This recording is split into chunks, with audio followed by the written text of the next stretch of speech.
Deepak Gupta, Deepak Kumar, Sangeetha for joining us. It's really, we're really grateful that you could take this time off, that too on a Friday evening. I know everybody's waiting eagerly for the weekend. Um, so yeah, I would like to start off by quickly just telling everybody a little bit about the Citizen Clinic and about our guests. Um, Welcome everyone. I'm Bhanu from Urvani Foundation, and I'll be the moderator for this session. So, we all know that the monsoons have failed this year, and summer has been brutal and continues to affect many parts of India. So, while we talk about long term solutions, the big picture uh, solutions like policy changes, heat action plans, I think it's also very important to address what we can do right here and right now for our homes, because our homes are increasingly becoming places of that are trapping us rather than places of refuge through the summer. And this is across, particularly across the economic spectrum of poor to middle class, upper middle class. I think we're all facing this issue. And so we're really grateful to have these experts here to start off this, um, to get us going. Uh, yeah. So I will take a few seconds to just introduce our speakers and then to introduce the format as well as Urwani for everybody. So yeah, Deepak, welcome Deepak Gupta. We have two Deepaks with us, so I'll be referring to both of you by your full names. Deepak Gupta has practiced architecture for 25 years across Mumbai, Seattle, and Bangalore. He's a founder of D+R Design, and he's led over 150 projects across homes, schools, and commercial spaces.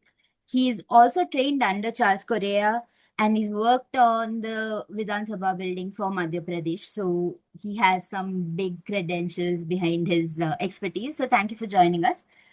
Deepak's full bio will be on the chat for anybody who wants to read more. Sangeetha, welcome. Sangeetha Kannan is based in Chennai. She works in analytics as a mom of two, and she's trying to balance all of the daily life struggles with trying to also live a sustainable lifestyle. Her home called Midori Green Home in Madipakkam, Chennai, is a live demonstration of how climate conscious design can coexist with comfort. Now, Sangeeta brings a really important perspective for us, one of a resident, the lived experience of a resident client, which is often what citizens really are also looking for. They're not just looking for the experts and their technical talk, they want to hear from people who have lived some of these designs. And I think Sangeeta brings that a lot, along with her own expertise on how things can be done, even by the so-called non-experts, of course. So thank you, Sangeeta, for taking this time on a Friday again. And welcome Deepak Kumar, founder partner at Mindwagon Sustainable Design. Again, Deepak has an illustrious career and over 21 years of experience in guiding sustainability projects in India as well as abroad, notably Bhutan, which many of us across the world, we do look at that country as a sort of an icon for sustainability already and for nature centric living. So it's really interesting to think that they have actually sought an expert to work with them on sustainability issues. Yeah, so I also want to welcome anybody who's on the live stream and anybody who's going to catch up on this video much later, because I know that people are going to come back to this video again and again as we experience hotter summers, not just this year, but in the coming years. So thank you so much, all three of you. I'm going to quickly take just 30 seconds to say something about Urvani, because I think everybody may not know about our work. So we are a civic organization, Urvani Foundation, and our mission is, our goal and our work is basically to connect people, citizens who want better cities, with information, knowledge, tools, and the networks, experts like yourselves, to make that happen. So we believe that citizens have a very important role to play in making our cities better, and it's not enough for us to just sit and complain or say critical things about the government, but for us to be active citizens to make our cities better. And our mission is to help citizens go on that journey from just being residents to active citizens. So we have a knowledge platform called Citizen Matters. It is one of the oldest civic civic knowledge platforms in India today, I think.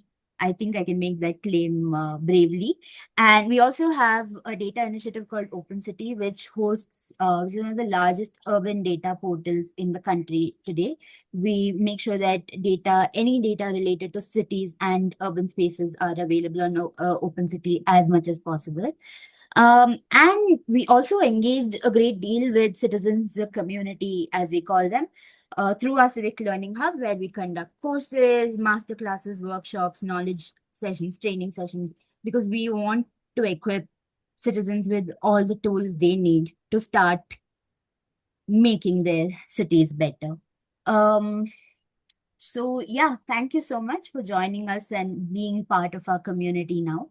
Um, and before we begin, I'm just going to quickly say a few things that basically the way this citizen clinic works is, as you all may have already heard from Adarika, that we receive a lot of questions from citizens. We've received quite a few. And as you can imagine, there will be some common themes, threads. So we have divided the questions based on those threads, and we're putting it forth to each of you. We've assigned a few. There might be certain common questions that we will put to all of you towards the end.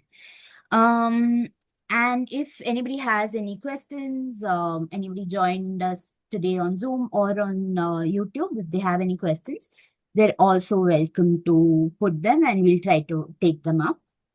And yes, and if you have anything to say in response to each other, we'll try to accommodate that as well, as much as possible. So if everybody is ready, shall I begin with the questions? Yeah. Yeah, Yeah. yeah, we are ready. Yeah, Okay, thank great. So as I said, there are some common themes, and I think one of the common themes for Indian homes particularly is ventilation.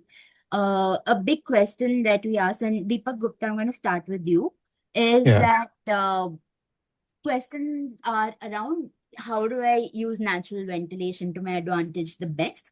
And one very specific question we got, but I think it's very reflective of the larger questions we had around this, is from somebody who I imagine lives in Mumbai, and they live facing the backwaters of the Arabian Sea. So they say that during the mornings, there's a lovely cool breeze that comes into their home, but Yeah. after 1 p.m., the sun gets too harsh and it becomes too hot for them to enjoy the sea view or keep the windows open. They're forced to use the AC.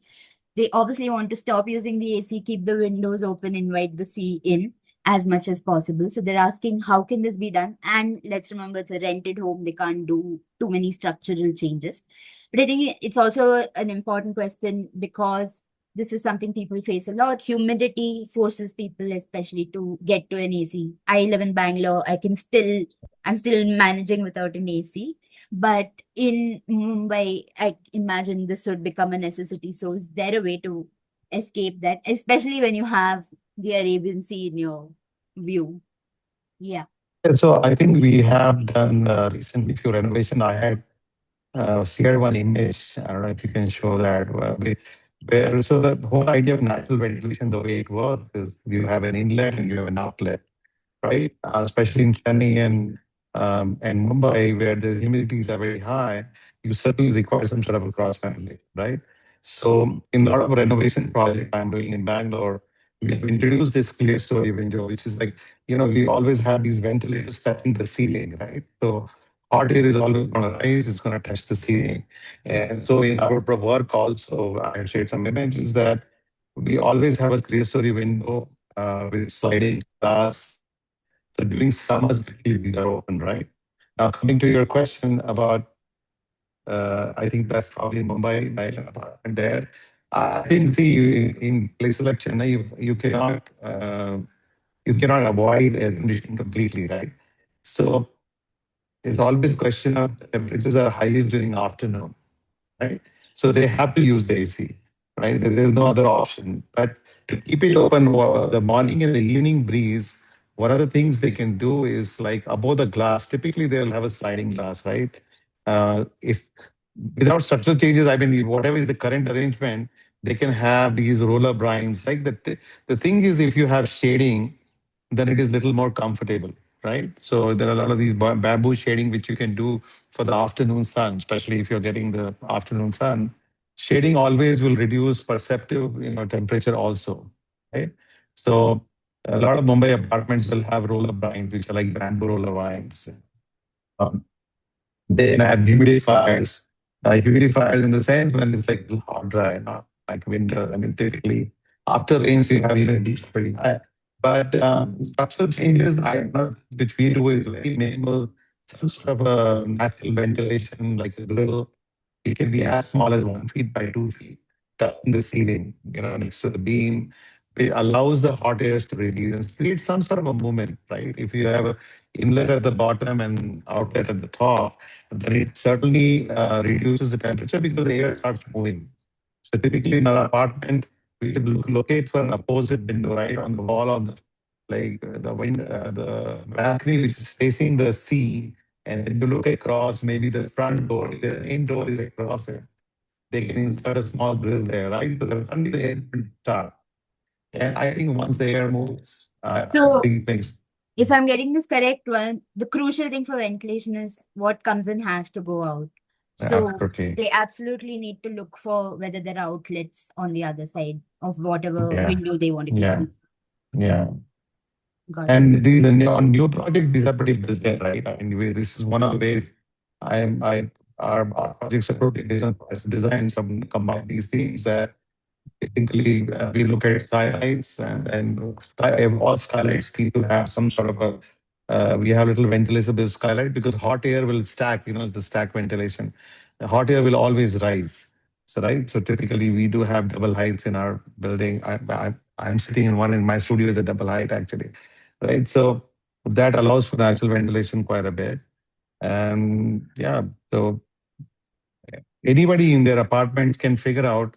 And one of the ways is to do is to all your bedroom doors, you can insert one small wooden grill, right? Just this is one of the biggest issue, right? Remember old days, you always had louvered doors, right?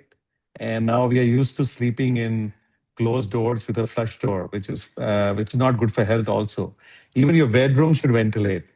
I always say architecture is your third skin, right? Well, I think we need to figure out a way for the air that even in the night, we should not sleep in completely closed rooms. There has to be some ventilation.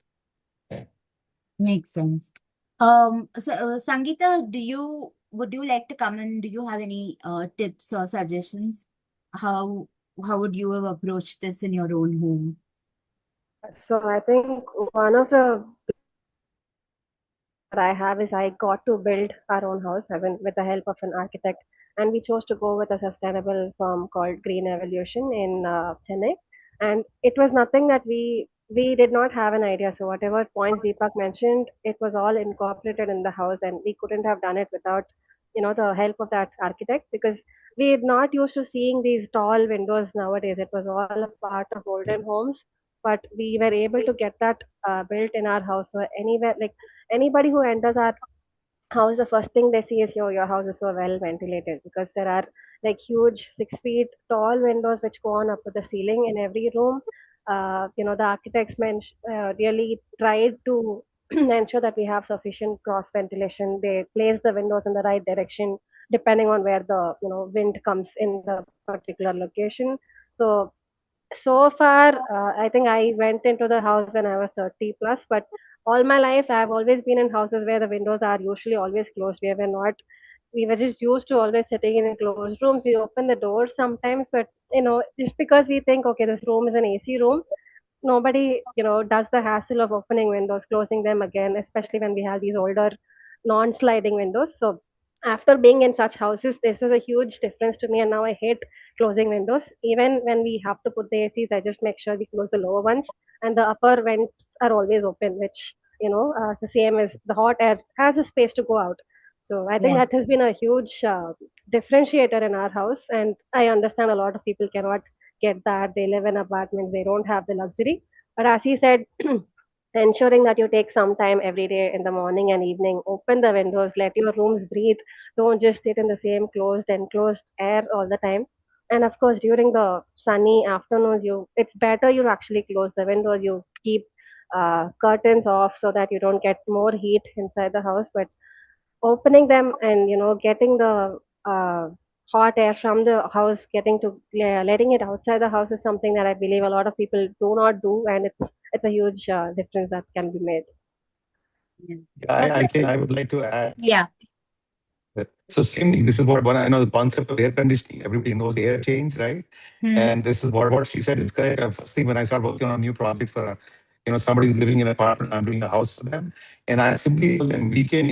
Traditionally we used to always clean up our houses, right? So she's right. People don't open the balcony doors. I mean, you have to sort of even if you get a lot of heat, right? You should remove all the curtains. At least on a weekend, you should have this like totally open up all the windows and let fresh air come in, right?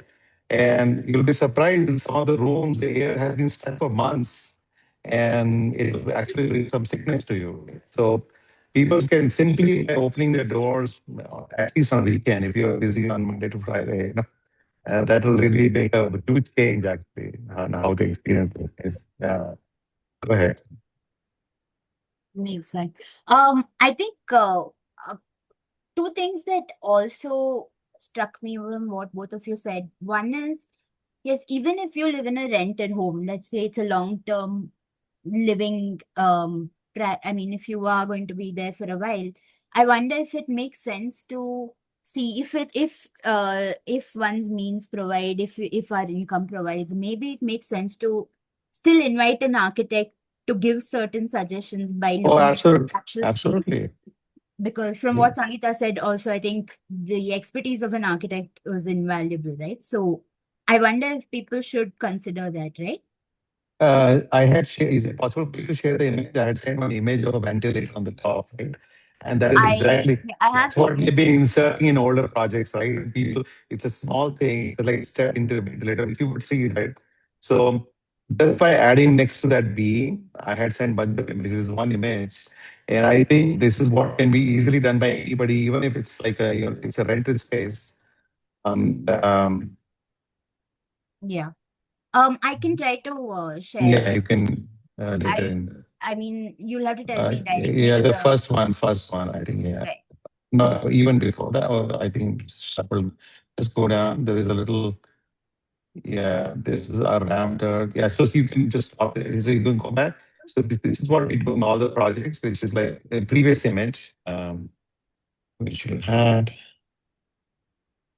We have this, sliding windows at the ceiling level. That's what it is. Can you go to Right. the next? Can you go to the next one? Yeah. This one. This is the one, right? So This just one? go back. Yeah. So this one is an old house which I recently renovated, and so we were able to remove and insert that top window on this. So we cut opening the thing, and so the step glass which you see, right? So there is actually a net in the step form, and then there are two pieces of glass. So it can always the air will pass through that, right? This image. So this is something simple people can do. They can just sort of insert one ventilator window, and it has no closed part. There are like vertical glasses, and the horizontal portion is a mesh with a mosquito mesh, right? Right. So that's a big relief. When the fan blows, basically it drags all the hot air on the edges, right? Right. So this is a great device. So anybody can insert this in any of the spaces where. And once you have, and with this, your front wooden door, any carpenter can insert one louver little section, right? 1 feet by Yeah. 1 feet. That will give the inlet into the room when the rooms are even closed, right? And this increase the airflow. Yeah. So I just want to add on a point over here regarding specifically to the apartment. So what we Yeah. generally do when we give solutions to the high-rise apartment specifically is that we generally now it's a concept that no one actually have a door for the kitchen. Okay, everything is opening to the dining, right? Yeah. So what you Yes. need to do is in most of the apartments today there is a utility attached to the kitchen, right? Hmm. And that will generally have a glass door. No one puts a opaque door over there. Even if there is a glass door, it's better to make it a louvered door, or even if it's an opaque door, as Deepak sir was mentioning, it's better to have a louvered door.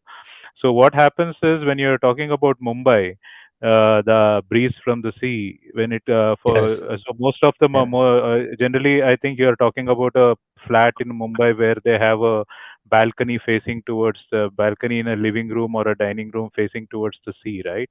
So you can just keep the balcony doors open and have lowered door or a mosquito mesh door onto the Yes. in the kitchen utility. So there is a automatic cross ventilation. Even if you are not facing the predominant wind direction, what we have seen is the atmospheric pressure.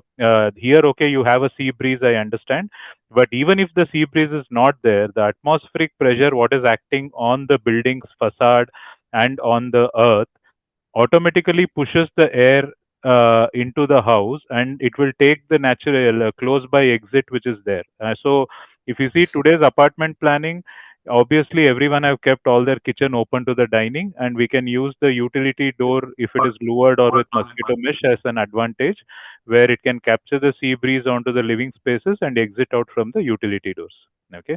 And apart from that, what we are actually trying to convince clients in most of the high rise apartment is that when we have some clients are not willing to give lowered door for the bedrooms because of privacy issues, but definitely I have stayed in an apartment before, a high rise apartment up to 14 floors, and I was there in the 13th floor. So we have tested that when you keep the balcony door open, though it was not a predominant wind direction. Here you are talking about a predominant wind direction in the Mumbai case, but there it was not a predominant wind direction, because in Bangalore, southwest is the predominant wind direction in summers, whereas where that balcony was on the east. But still, when you just keep the balcony door open and the toilet door open, the toilet plumbing Yes. shafts act as a natural stack ventilators. Okay, we need to realize that there are a lot of shafts in the building, like plumbing shaft, or in a high-rise apartments, the plumbing shaft, or we call it as OT, as open to sky. Few areas will be open to sky to just give light. So all these areas can be used as a natural shaft which pulls the air out, and you really don't have to depend on the predominant wind direction, because that is not the given case for most of the apartments. So simple thing you need to do is you need to be convincing yourself to give a acoustical lower or a lower cut in the toilet door. So if at all, if it is an attached toilet in the master in the bedroom, you can just have a slit in the toilet door with a lower, where the air automatically gushes into the toilet and takes the route out of the PHE shaft. Okay, so out Wow. of the plumbing shaft. Uh, So this is a simple thing we can do to avoid the privacy issues for having luvers between the luvers on the bedroom door opening up to the living room or the dining, and it is sorted there and there from the bedroom into the toilet and into the PHE shaft. And the living room and dining room, definitely you can make use of the utility door, where you can make it a lowered door or a mosquito mesh, and there will be automatically a breeze coming in. So we have found a lot of apartments where we have solved issues for a lot of apartments where the balconies are or windows are not facing predominant wind direction, and still with this PHE shafts the problems are solved. Yeah.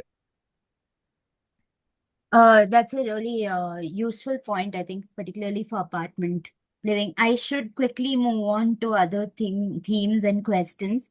But I'm going to ask all of you if you very quickly just yes, no, or your strongest reaction to homes, independent homes that are built really close to each other. This is a pet peeve of mine, is a phenomenon in Bangalore. So I think you might have seen this, particularly Deepak Gupta. You look like you've encountered this enough No, times. so Do you I think mean, that's yeah, bad for heat? oh, absolutely. So I think this is what I have never allowed. We have close to done 70 bungalows here. And I think, see, there is the MOS, marginal open space, like which is Yeah. at least for a 60-40 side, you're supposed to leave 5 feet on the side. Yeah. And all my clients, luckily, NRIs, most, I mean, I have never allowed, like, oh, can we see little 18 inches or something? Because if you leave 5 feet, the other person has to leave 5 feet. So, typically you should at least get 7 feet between the spaces, right? So even if somebody has already done violated the neighbors, I still make my 5 feet clear, because that 5 feet is sufficient for me to get some sort of inlet, what Deepak Kumar was saying, right? as long as I have an inlet in the even side duct space, which is 5 feet, I agree. I mean, now it's a little. I always, I mean, in some places I have raised objection, but you know how it works, right? I mean, you can raise an objection, people who have already built, but certainly at least we should do our part. So even if you leave 4 feet, is good enough to sort of get the ventilation, right? And to add to Deepak Kumar's, same thing, like bedroom, even if you close, what I was referring to is like bottom portion of the bedroom door, right? We close the door. If you do the small, like a 10 inches by 20 lower, you get done in the market, which people insert in the kitchen counters, right? Below, so that the kitchen counters are ventilated. They're little, right? That kind of building cost place. You have the alchemy, right? Right. So I know that the in between spaces are pretty, I mean, people not keeping houses being too close. And especially if somebody's kitchen and taking your bedroom, you get all the smell, right? I mean, you get all the Yeah. cooking in your bedrooms. Yeah, yeah, absolutely. I agree. Okay. So I think I better move on because my team will start panicking. But Next. I'm going to, I think from ventilation, I'd like to sort of take us to materials because a lot of questions are also asking about the best materials. Yeah. Deepak Kumar, I want to bring you in here. One interesting question we got, and I think it can apply to a larger audience as well. But we work with slums where houses are about 100 square feet or 150 square feet, and they suffer from heat from the roof because of asbestos sheets or tin sheets. And is there a solution? And I assume they're looking for the most low cost solution that can be adopted by these residents. So Deepak Kumar, would you like to take this one? Yes. So, see, the most cost-effective solution, and I would like to connect it to something related to urban agriculture. So, the simple solution would be that if you have a metal sheet, okay, and you will definitely have a ledge around it so that the metal sheet holds onto the wall without flying off during wind. So, on the same ledge walls, they can just keep some, crates, plastic crates where they can fill soil and grow some vegetables. Okay, so that would be the most appropriate option. And because see, whatever coating you do on the metal sheet, first of all, it will not stick for a long time, and all these are costly coats which many people cannot afford. Okay, and so two solutions can be done. One is you simply shade it with one more layer of opaque material, maybe a metal sheet with puff insulation in between. That would be a cheaper option without much maintenance, and you put off a sheet on top of that ledge, and there will be anywhere around 150 to 200 gap between the actual metal sheet and the puff sheet. And the puff sheet will be anyways insulating the polyurethane foam or a XPS, extruded polystyrene insulation sandwiched between two metal sheets. So it will insulate you from the heat, and also definitely they will not get the rain tapping sound which they will be facing on Yes. metal sheets and asbestos sheets. So it will solve both the problems of rain tapping sound and the heat. Okay, so that is something which they can easily do if they really don't want to get into maintaining plants and growing vegetables. But yeah, I was just a bit greedy on recommending things where they can reduce the heat island effect and also get some vegetables out of it. But otherwise, I think simple thing would be puff sheets around 50 puff sheet or XPS sheets sandwiched between metal panels, which comes as a ready-made panel, and they can install it on the ledges, and it will solve both the issues, rain tapping sound and the thermal issue. Yeah. I, are you referring to renovating old structures or new structures? Renovation, because I think she was asking about the existing slum Uh-huh. households where you have metal sheets and asbestos sheets. And anyway, Yeah, asbestos is, yeah. but I So wanted to, I got it. So what, I had input something for my maid actually, right? So okay, I think even if you're in new question, right, that people are not aware of the concrete hollow blocks, right? So there are concrete solid blocks and concrete hollow blocks. So hollow blocks have a little more insulation. So even if you're doing a new hut, the side walls you should do hollow block, and as the yeah, Kumar suggested, that is for the the walls. top Yeah, definitely for the walls. you Yeah. should hollow walls, and you should do puff panels on the top. Like there is Yeah. not much now. Puff panels have become very cheap. So Yes, puff yes, yes, panels come. Puff panel already come with insulation. So if yes. you're doing a new construction, cheapest way is to do hollow block walls and span it with a puff panel. That will be like the minimum cost for a low cost housing thing. Ideally, I mean, we have done one project in the rural Mysore side where, yeah, stabilized mud block, which is my office, which is what you see behind me, compressed mud blocks, right? It's a group housing and you have enough countryside, you can get a lot of mud, and it's with compressed block, you get more, right? It's 60% soil, 30% sand, and 5% cement, and then it's mixed with lime water.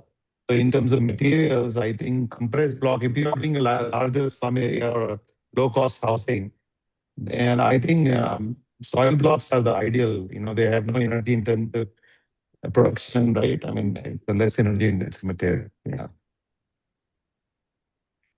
Um, I think a sort of connected question is what are again Deepak Kumar, maybe you could come in here. Um, One is what do we do with glass buildings if they're already homes, or even of course now we have office buildings that are extensively glass. Is there a way to fix what is there in terms of heat?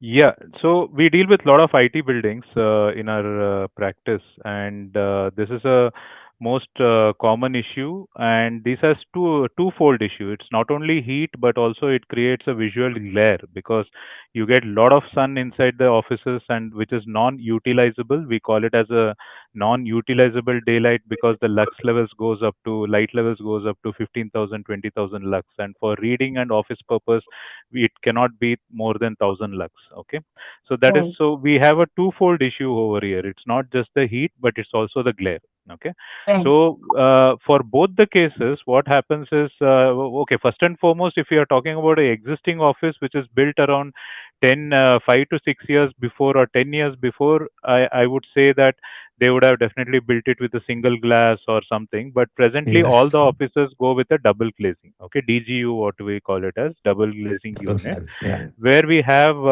outside low E glass. We call it as a low emissivity glass, which is a heat controlling glass, and internally we have a normal float glass, which with a 12.5 or 15 air gap. Now, what happens over here is that you are solving the heat issue. If we are talking about present office buildings, you are solving the heat issue, but still the glare issue remains. Okay, so if at all there is an office where it's not done with a normal glass and they're getting a lot of heat, first and foremost, they have to go for something called as spectrally selective films. Okay, when I say spectrally selective films, what happens is, as we know, our sun radiation has different spectrums in it, like ultraviolet, visible light is there, infrared is there. So these spectrally selective films, what they do is that they allow more light and less heat into the space. Okay, so that's why we call it as spectrally selective films. That means to say that it is selecting the required spectrum from the sun radiation. Okay, right, so this is one term which you can note down if at all any offices have issue of heat gain. First thing there, but if they don't have issue of glare, it's okay. Otherwise, if it is only heat and but they still want daylight more, they can go for spectrally selective film. But there will be some cases where I mentioned there will be both issues: the heat and light, or the high level of light, which we call it as glare. So there you need to definitely go for an option where you have tinted films, which will reduce the amount of light and also reduce the amount of heat. Okay, so there are two kinds of things. So you need to go for if at all glare is a issue and heat is a issue, you need to go for a tinted film which controls the heat also.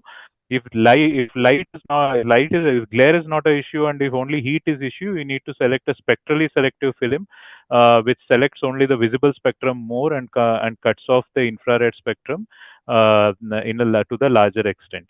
But understand one thing: in office buildings or in residential buildings, at least you have balcony projections or the if you are talking about huge windows, that generally happens in towards the balcony, or it generally happens in villas where you have huge balconies and huge glazing, right?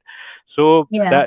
in that case, what happens in residential apartments or villas, you will at least have a balcony which can shade the glazing to a certain extent. If not, it's always better to have an external shading rather than an internal shading. Why I say that is that once the heat is come inside the glass, there is no other way Yeah. out. Your air conditioning only has to remove it. So just by putting an internal screen or an internal cane screen, drop down screen, you're not solving the issue, because once the heat is come in, it will slowly infiltrate from between the curtains and screen into your space, and you will still not feel comfortable. So the solution for residential would be, if you don't have any projection or any option of putting the shading, then the solution again comes back to tinted films and heat control films or spectrally selective films. But if you still have an option of balcony or having a external shade in a villa, then definitely it's better to go for an external shading solution rather than internal screens or drop down screens. Yeah. So, Yeah. for external shading, even for, say, office buildings, do you think, do you mean, say, structures like awnings on the outside, maybe an addition, something that can be retrofitted, not necessarily, No, no. uh, Yeah, Awnings is won't that work. Yeah, possible? awnings won't work because if you're talking about office buildings, which are tall buildings, then the wind pressure may be so high Uh, that right, right. awnings may not work. So then most of the offices I, today, yeah. what we are talking Deepak, about practically, if you uh, see those multi-tenant, okay, yeah, I can I come Deep, in? Yeah. yeah, Yeah. sure. So pardon? basically, I was good. So Yeah, his second solution, I multi-tenant. think that's what I second solution is what I was going to add. In Jayanagar, I'm doing a building, so I always believe in the idea of buffer space, right? So what he was saying, Building. because you have to, main thing is that you have to remove the heat which is coming on the glass. So I'm doing a building in Jayanagar where we have a 1 meter 1 meter buffer space, which is literally like a smoke space. People can slide the screen and come out, right? And so in old glass buildings also, I have done in one where you have to do a fabrication, literally like a catwalk, and you create a metal perforated. Now you see so many laser cut screens now. It will become much easier to install a screen like in front of the glass, right? So you have to remove the heat which is coming on the glass, right? And so we, in our new buildings also, we are doing the same thing. And I think in residential, we typically have tall windows facing the south side to get the thing. So of course we have deep projections and then a balcony. So buffer space was always like corridors, porches. They were always on the south and the west side where there's a lot of heating in India, right? We always have buffer space, which is like a little porch, So you shade. I think for any kind of heat gain is to create some sort of a layer, right, on that skin, and especially glass, right? So always we have to create a buffer space, some sort of a screen, some sort of a balcony, which really. So the trick is to reduce heat gain on anything, on a piece of wall, anything by creating another space, which is like people can put toilets also, right, as a buffer on the edges on the western side. Yeah, so that's one of the techniques. Yeah. Yeah, and one of the things I noticed when I started my practice, earlier building, he was right. 10 years back, simply people made 10 mm, 4 or 5 mm glass and sold the buildings, and it is really bad. So when I tell clients, when IT guys come in, I say this really there is a value in doing structural changes, even if you put double glass and all that, right? That I had to reduce amount of heat gain on the facade. So it's worth investing. Who are the owners of the building to create this sort of buffer space, a balcony in the front, create iron jali. That will really, so that because air conditioning load is one of the highest energy loads in a building, right? Even your fridge is taking the most power in your house, actually, right? Yeah. Fridge and the So one AC. more aspect here is that you need to be cautious about the shading design, because what happens is, Yeah. in the whole process of shading, you need to study which angle, which Yes. facade, and which time the radiation is coming and it is getting heated up. Because what happens is, if you just follow one concept for all orientation or one concept for all facade and fenestration, there is a issue in office buildings where they can't utilize the daylight. Okay, Yep. Right. so in most Yep. of the office building today, they have daylight coming in, and they have sensors which can sense the daylight and dim the artificial lighting, and we are achieving around 30% saving Yep. annually on electricity bills specifically connected to lighting energy. And by using energy efficient fixtures, we are further pushing it to 65% saving on the annual lighting energy cost which IT companies or offices are paying.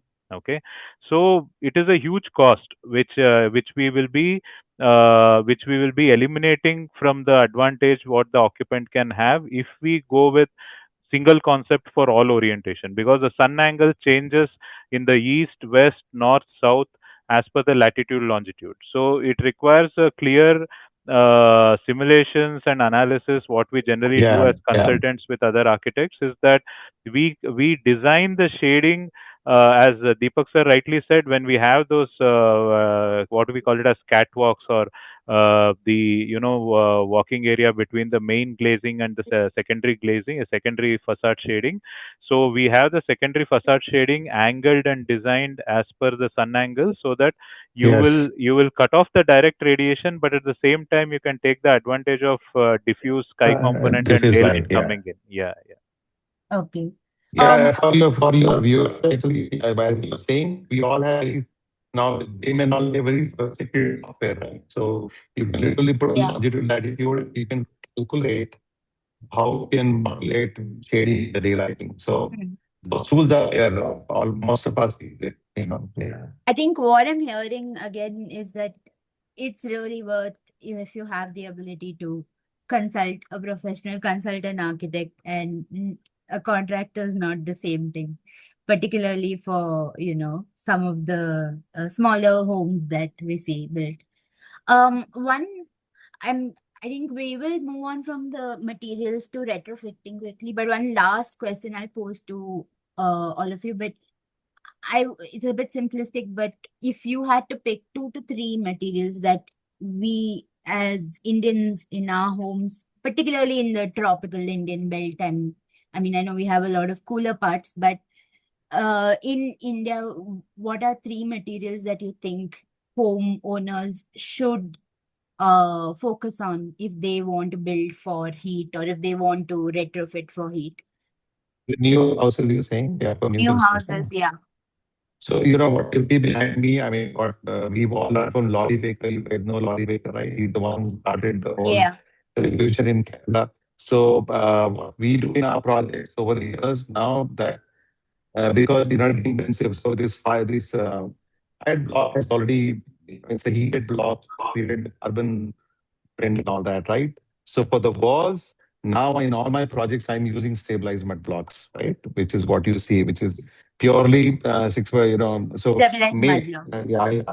Even if some people don't like the finish, you can of course plaster it, right? So still, Yeah. and I use it in load bearing conditions. So you don't require columns also for ground plus two. See, this is where people mistake small 30, 40 houses will have 15 columns. It's not required. Load bearing Yeah. houses, my own studio is load bearing fully. So that is one thing very important is not to do load bearing, use brick walls. And hollow slab construction, which is that pillar slab. So in Kerala, you have terracotta pillars which are hollow. So you have to create insulation built-in passive building. So this is what we work on. That you make sure that the structure itself has got maximum insulation against the heat, right? So filler slab, these are like hollow bricks. You get it's on our website. I probably have sent you one shot. So for the slab, instead of doing regular RCC, you have to do filler slab. And in the older projects, what we do, like there is an older RCC, very good tip for everybody, like RCC, so we put a hollow shade by little lab, like 50% insulation, right? You just go top, add down layer of terracotta tiles, time, and it's going to cut down your heat in by 50%, stopping the heat above, right? Right. There's a material called insu board. You can even do XPS insulation on the tiles. So I think for walls, stabilized mud block, fill a slab roof, it's pretty ideal in terms of. And then of course you have to work with the envelope in terms of tall windows, clear story windows, cross ventilation, very strategically. So we study cross ventilation now. We have simulation software, right? Yeah. How the air is going to move in that particular site, longitude, latitude. There's so much Yeah. of data online now, right? People can do this kind of basic calculation at home.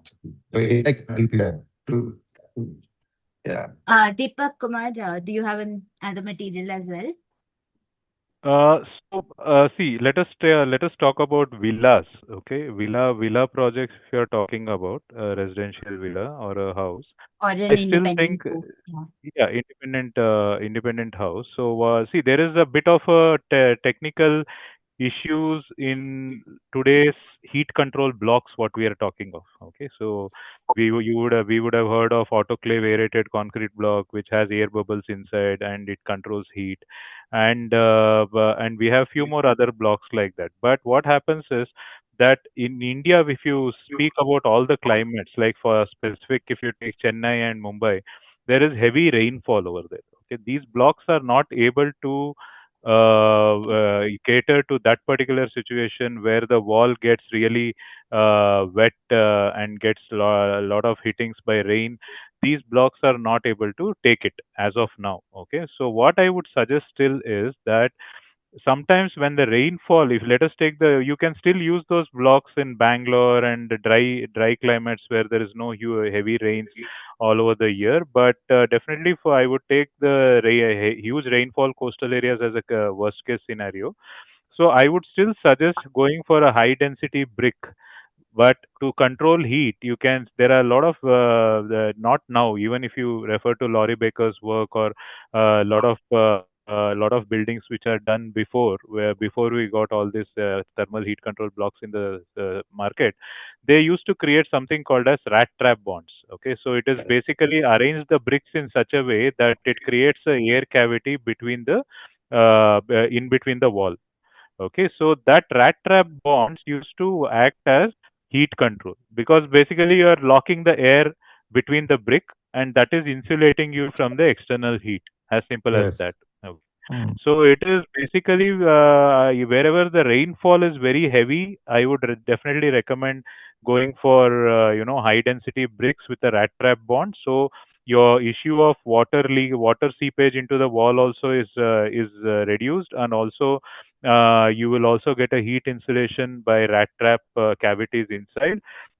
This is for the walls, and definitely if you want to control heat, first of all we need to come out of this Western concept of using too much of glass. If you are asking me for a new building, there is a certain optimized area what you need to have glazing. You can't have glazing wherever and however in the whole idea of increasing the daylight. So if you don't Yeah. control daylight, you will also adding more heat into your project. We need to understand that.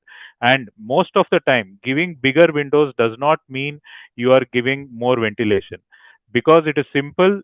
If you don't have cross ventilation, as we were talking some time Yes. back, how much ever bigger window you give, you will not have effective heat dissipation from a space because there is no cross ventilation.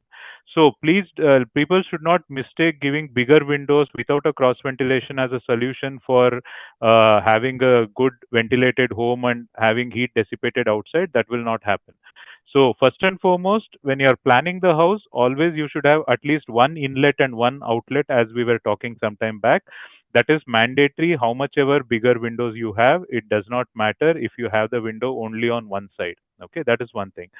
Second thing is, wherever you're giving your fenestration, try and avoid giving more bigger fenestrations on the west side, because it will get in a lot of heat.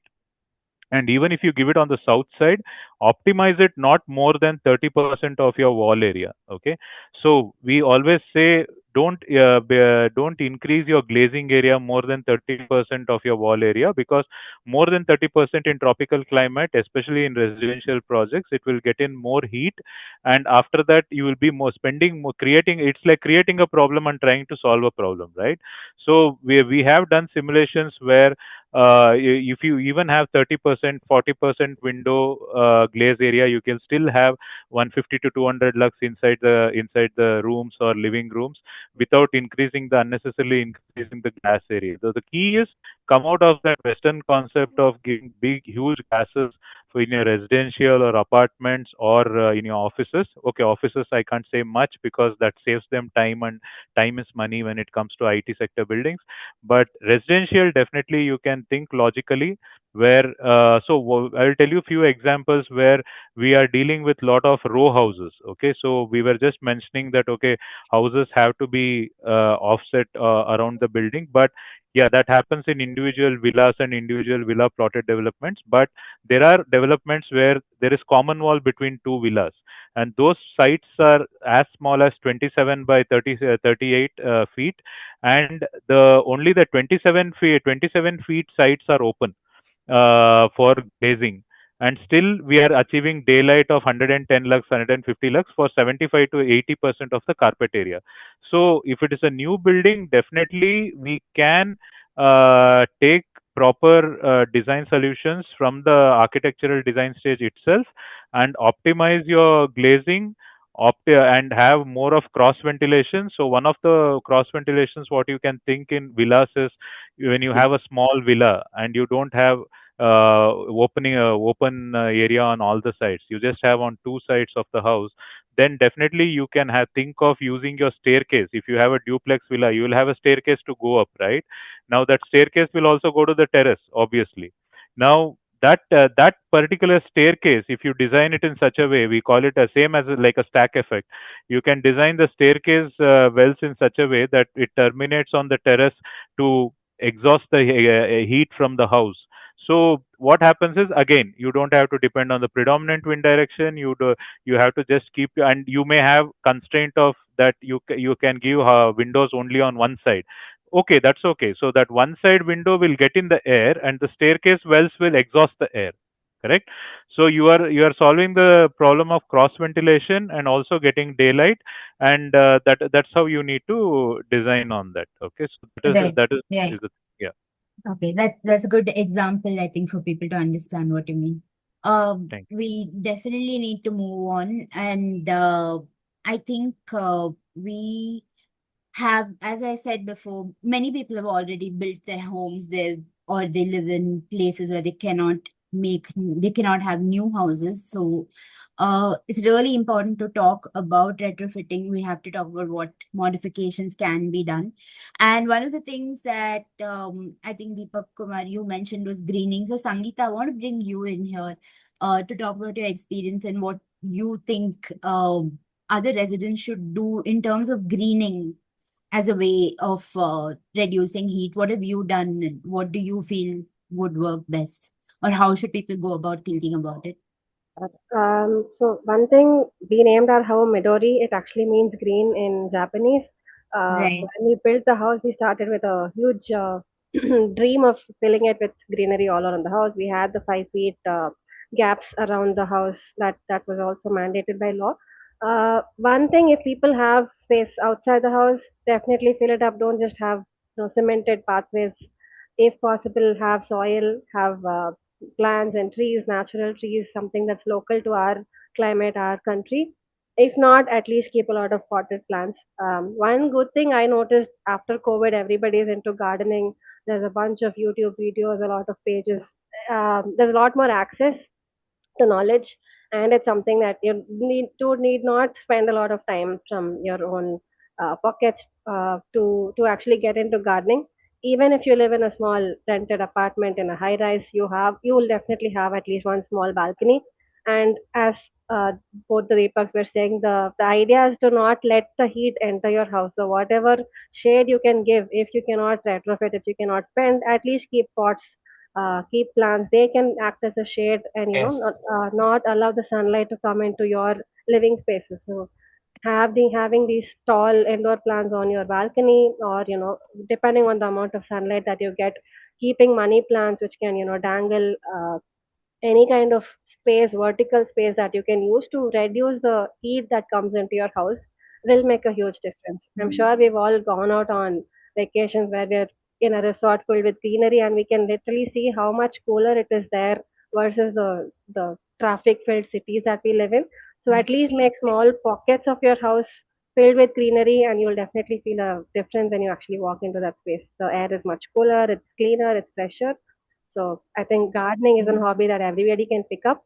I They all spoke a lot about the walls. I don't know if we mentioned the roof. If you have a roof, if you live in an independent house, there's so much space that you can, just keep a roof garden, grow your vegetables, save money. But even Okay. if not, we have a lot of heat, so we can grow a lot of flowering plants. People can use it for puja, and in the end, it shelters the floor beneath it becomes a lot more cooler because you have so much greenery growing on your roof. So gardening is a huge thing Yeah. that's easily at our fingertips. I would just implore more people to start exploring that. Yeah, I will add to that. It's actually Yeah. south and west tall trees. So this is what I do in every house. So south and west, that's a great strategy. I in my studio also western there was a sugar tree on the which has grown really big. So it basically shades the south and the west to gain maximum heat. So we consciously put tall trees on independent plots, right? And second thing, yeah, terrace garden we are always in the new houses also we define for all the water, outlets and stuff like that. So that is one of the ways to reduce heat gain is to shade and to create garden on the terrace. And of course, you probably know a lot of examples of people growing their all their I mean, for the entire family, you can grow vegetables on the terrace. Actually, you don't have to buy if you really do it correctly, right? So there are a lot of people who are doing that in Bangalore actually, who are growing all their food on the terrace. And so landscape is very important. On my larger projects, we always work with landscape And consultants. also, we apartment. Yeah. And also Yeah, on go the ahead. apartments today, you can integrate easily the crates which can be filled with soil, and you can go for urban agriculture. And Yes, lot of communities are doing it in Mysore and Bangalore. And we had done one project in 2016 in Gunjur in Outer Ring Road, Bangalore, which was IGBC Platinum certified. And that particular project was completely with terrace garden with coir pith and solar panels, and also growing green vegetables below the solar panels. And it had 38 kilowatts solar and 10 kilowatts wind energy, everything. So even today, if you type asset aura YouTube, you will get the video of it. So that is something which is a project which we also were shortlisted for the last three in the International World Green Building Awards, amongst two other projects from Hong Kong and Singapore. So there, so apartments terraces are actually wasted today, if you say tell me. So that absolutely. particular project, the whole community is maintaining the vegetable garden so well, because developers go out of the project after 3 years, handing over the project to the society. But still the society is maintaining it with also taking all the garden waste and the kitchen waste into a vermicomposting, and Wow. using it as a fertilizer for the terrace vegetable garden. There are only decorative plants, and the flowering plants are in the on ground below. Whole terrace is with vegetable garden, and they're making complete use of it, the whole society.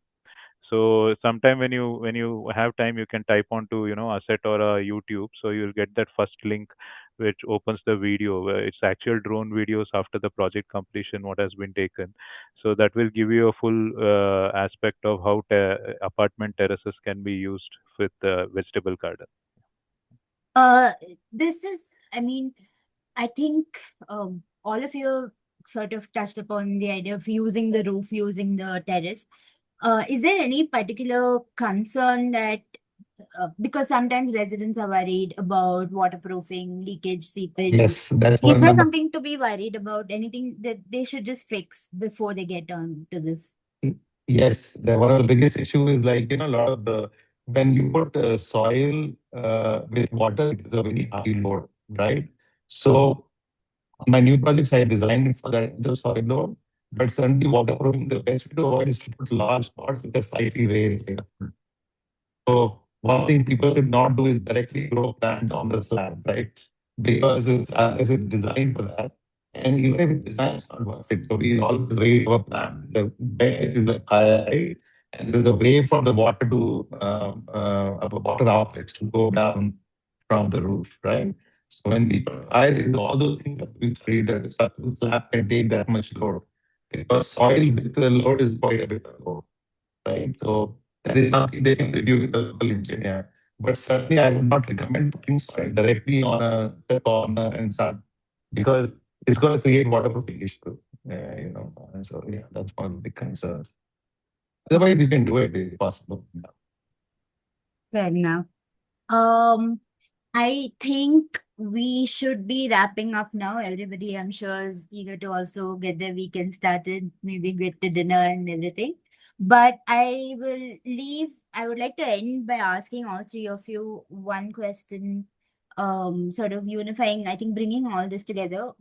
And that's just, is there one, say, policy change that you think? These are things, so far we've talked about what residents can do, and that's really the focus of a citizen clinic. But our citizens are also active citizens. Our audience is an active citizen community who do try to engage with the governments, do try to engage with policymakers and urban planners. So is there one thing, as architects, as residents who have lived in these green homes, like Sangeetha, do you have one policy suggestion that you feel absolutely should be incorporated as far as buildings are concerned, so that we are tackling heat at that stage? So, Deepak Kumar, do you want to start? And we'll go to be really quick with this. One suggestion from all three of you. Like for a policy change, you're saying for the Yeah. government to okay. Who would like to start? Deepak Kumar, do you want to start? Yeah, policy-wise, I think if we are having certain energy benchmarks, okay. See, first thing we need Yes, to I was. understand is until and unless you give people a benchmark, they tend to waste energy and water both. That we have seen it from many years. Okay, so first of all, they need to have energy benchmarks, what we call it as EPS, Energy Performance Index, for residential, commercial, institutional, industrial. There are different energy performance benchmarks which you need to achieve. So it starts from, if it's a new building, it starts from the architect's design, where they have to design the buildings to achieve those benchmarks. And if it is existing building, there has to be some benchmarks given by the BESCOM. For example, in Bangalore, okay, the Right. slab can be changed, the slab cost can be changed. So Mm. I don't know if I'm sounding harsh saying this, but till you mandate it, Yes. people don't tend to take things seriously, okay, especially in terms of energy and water. Okay, so first thing is mandating that, okay, whatever you do, you should know your bills. When we see square foot versus the energy consumption should not cross beyond a certain level. Okay, so like certain kilowatts per square feet or certain kilowatts per meter square. So then what happens, people will make use of forums like yours and see that they incorporate things in their designs, so that they don't cross that energy benchmark. And same thing for water. Today in Bangalore, we know that most of the apartment societies are distributing aerators and flow restrictors for the taps. That is because people are wasting water, right, in terms of the kitchen taps or toilet taps. So they want to restrict the water consumption. And the areas like Whitefield, Sarjapur Road, BWSs, we cannot supply Yeah. water to them, Kaveri water to them. We are lucky staying in central Bangalore, we are enjoying that, but otherwise it's very difficult. So, and there are a lot of groundwater pollution which is happening, because in one of the MOF meetings I saw that they have inactive radioactive elements in the water in Whitefield. And finally, Ministry of Environment and Forest had to ask the developer to take up a survey around, as to in the surrounding villages in Whitefield, how many cancer cases are there, because then groundwater is not so safe as it used to be before. Okay, that we need to understand. So we cannot draw the water as we want, and without treatment, without proper treatment, we cannot use it in huge apartments. Kaveri water is still safe to a certain extent, because government is taking all actions to clean it before they supply it to us. So in both cases, I think mandating energy indexes, what we call it as, means your energy consumption should not cross beyond a certain kilowatt hour per meter square. And second thing is on the water, these two are definite mandates. And after that, if you release if any guidelines can be released from government, like each state, I don't know whether you have heard, has ECBC, Energy Conservation Building Code. Okay, it's Yeah. already there. It's already there. Only thing is it's not mandated. It is energy conservation building code is mandated for all the government buildings, state and central Yes, government sir. buildings, all in all states. And this document has been customized for each state. And you have ECBC Karnataka, ECBC Maharashtra, where expert committees have been formed and they have customized this document. So this document is something which is also developed for residential. There is a separate document for residential and separate document for commercial and industrial. So people can get into it, or at least architects can get into it and educate their clients as to Yes, what can be the benchmarks they need to stop at. And as architects, you need to guide them how to stop at that particular thing without hampering absolutely. their aspirations architecturally and use of space. Yeah, that needs to be done. Documents are already there. I think we need to catch on to it, and we need to train more architects to follow it. Yeah. Yeah, so Griha, so same thing I'm going to add to Deepak Kumar. So unless you make mandatory, it's not going to happen, right? That's number one. So Griha is our Indian standards, right? Like US GBC. So Griha has everything. People are already trained, architects are trained.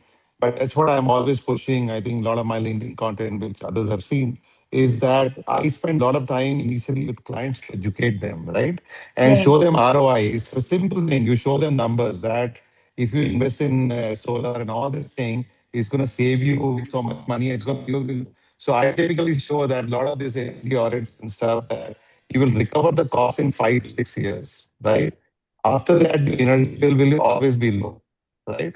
So I think as professionals, energy architects are not doing enough. I mean, I'm going to build my own community, but I think we all need to push it, right? As you said, that we need to spend a lot of time with them. I just try to, I force my way. I convince them. I show them numbers because it's really about educating people long-term thinking, right? And most of Right. them agree. They say, okay, I'll do it. But you're right. Unless it becomes like mandatory that at least you do this much for a house. Otherwise, if somebody doing 30, 40, he doesn't care. He just wants to finish the house, right? And I think so. Unless the rules are in place, we will not do it. And the other way is to educate people. Yeah. Yeah. Sangeeta, I think both architects have gone quite technical, but they've both agreed on building codes particularly. But do you have another perspective on policy? Yeah, while that can be highly relevant to builders and the community which is actually in charge of building, at least the government can incentivize people who have green spaces. Ideally mandate that every house needs to have X percentage of green cover in their house, and I know it's probably there for the large residential societies, and most of them are following that they are supposed to mandatorily have an open space.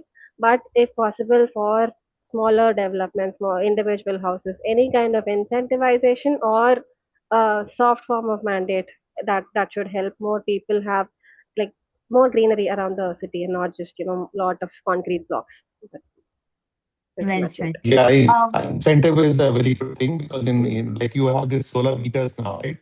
That if you are generating power, it goes to the grid, you get reduced power. So absolutely, we have to have more incentives for average consumer to incorporate these so that can be built in. Yeah. And in few places in Europe or even in Southeast Asia, there are discounts, reduction what they are giving on the electricity bills if you have a terrace garden. Same thing. Yeah. So, like what Sangeeta was mentioning, that you need to incentivize people in terms of if they have something which is because see, terrace gardens and green is not something just to control heat. It creates that ecology and biophilia around you. Okay, yeah. and it is and one more thing I just wanted to mention, just by having plants in the balcony and other things, you will definitely feel that the air coming through the balcony is much cooler compared to the actual outdoor air from which you have come up driving your car and coming up to your house. Okay, so that difference is definitely seen, and that is a complete heat island effect, what we call it as. Like, you need to have green immediately around your windows and house, so that you get a cooler breeze into your house. Okay, that is something which you can handle it in apartments or villas. Yeah. So not only that, what happens is it's medically proven that people who have vision towards green and butterflies, birds, and other things, they have very calm mind, and it is medically proven. It's not something which people expect it to happen, but psychologists have proven that their work efficiency increases, and their BP level reduces. So all these things happen. So it is not just one fold of energy or anything, but it has well-being effects on the human being. Okay. Well said. And thank you. I think before we wrap up, I would be remiss if I didn't invite any questions from the rest of the folks on Zoom. If anybody has any questions, would you like to ask it or put your hand up? I can take, I'm sure they can take one question or one or two questions.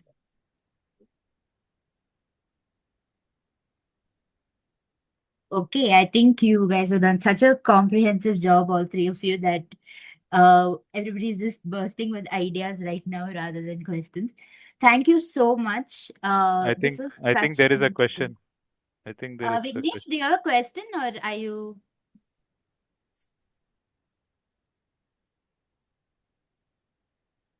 Vignesh, do you have a question? Hi, thanks for the session. I really appreciate the time which all of you have taken to run us through, because this is a concern which we normally have, and we always wanted some ideas and inputs. I really would like to appreciate all the speakers, and thanks to the Urvani team for putting this together so that we can make some amends. But the biggest takeaway for me I can see is ensure you get it first time right, so that you don't really have to make changes later on. So I think that is the biggest takeaway from. Absolutely. But thanks so much. It was very insightful and it was very useful. Thanks so much. Uh, yeah, I'm going to request, thank you, Vignesh, for kind words. And you're absolutely right. I think our speakers have done a wonderful job. And you're right that maybe we should try to get things right the first time if we can. Please do fill, there's a feedback from the chat. So, all those of you who can, please do take the time to fill it. Participants, guests, anybody can fill it, and it always helps us do better next time. So please do take 2 minutes to fill it. Vignesh, Loganathan, I request you both to particularly please take the time to fill it. So as you know, we're going to be putting up this video on YouTube. We're also going to be collating all the insights that we got from all of you and sharing it with our larger audience, our community, those people who couldn't be here right away today, as well as the people who specifically asked those questions. But I think we will probably come back to all of you. We have a lot more questions, a lot more to learn from what you said. And I think a lot of thoughts left for, I mean, a lot for us to ruminate on about how to do, what to do with our homes. I know personally for me and my rented house, the first thing I'm going to do is go up, look at my terrace, see what I can do to change that. And also, I'm going to walk around the house and see if it's really cross ventilated. And if possible, I'm going to call an architect friend and say, you better come down here, visit me, and help me figure out what I need to do to make my house better next summer. So thank you so much. And we're going to share all the outputs that come from today's clinic as well with all of you. So any feedback there will also be welcome. So Deepak Gupta, Deepak Kumar, Sangeetha Kanan, please, thank you very much for taking this time.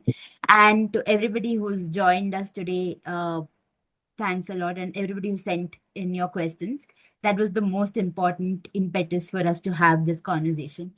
So yes, I am really happy that we could have this chat, and I think we've all learned a lot. So, Thank yeah, you. Thank you for the opportunity. Thank you. Thank you so much thanks. for Thank having you. us. Thank you for inviting Thank you us. all. Thank you. Thank you all. Thank you. Thank Yeah. you. Yeah, thank you, Vignesh. So, yeah, we'll see you around next time for another new Citizen Clinic. Thank you all. Bye. Thank you.